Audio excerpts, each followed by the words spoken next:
Let me tell you about a distraction loop that I narrowly avoided this week. I was in the middle of writing and editing, and my wife walked into my office to ask my opinion on some music to add to the beginning of the audio version of this podcast. We listened to a couple of different songs, and we found one that sounded really good and that we liked. This got me thinking about how cool it would be to have a video intro as well with some kind of cool animation. Neither I nor my wife are great animators, so I pulled up a browser and went to Fiverr and began looking at different animation freelancers. I found someone who had some really cool demo work, and I started watching his videos.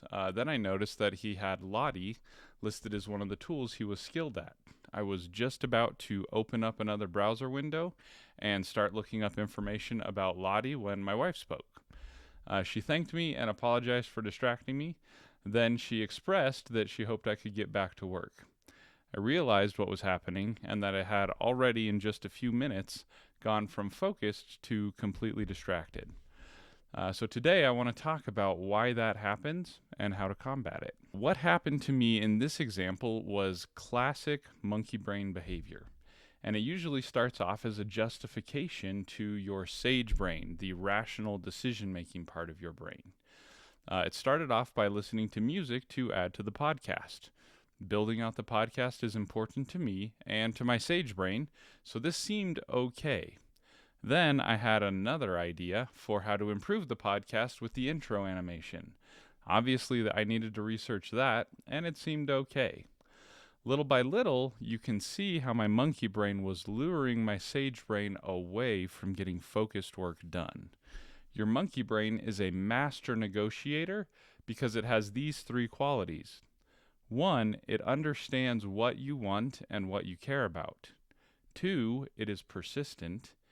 And three, because it is literally part of your brain, it can paint a vivid and compelling picture of the reward. So, how do we combat such a masterful negotiator who seems to be completely focused on destroying your goals and progress? I have three things that can help. The first thing is prevention. There is a saying that goes, an ounce of prevention is worth a pound of cure. I was already focused in getting stuff done when I got interrupted.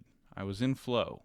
The reason I got interrupted is that I don't have a good format or clear time and way for my wife and I to discuss ideas together.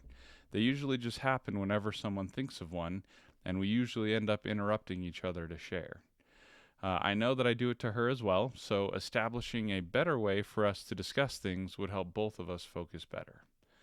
That being said, had I continued my distraction loop, it only would have gone so far.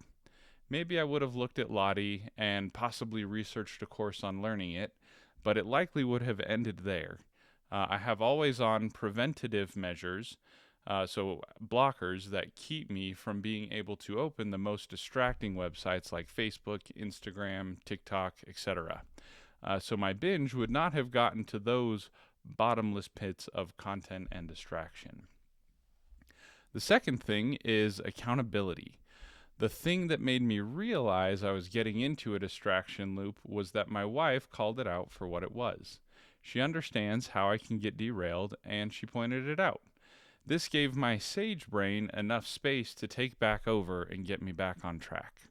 If I hadn't had that accountability and we didn't have that relationship, then the distraction loop would have lasted longer. And the third thing is clarity. Once my sage brain was back in control, I could jump back into focus because I knew exactly what I needed to be doing and I understood how important it was for my goals. I was directly tied, or it was directly tied to what I want to accomplish, not some possibly tangentially related thing like hiring someone to make an animation for me. I had planned to be scripting and editing at that time, and I knew how much I needed to get done before my time was up. Again, those three things are prevention, accountability, and clarity. These are three of several fundamental principles of focus that I talk about here on this channel. Share in the comments below which one you want to work on, and be sure to like and subscribe.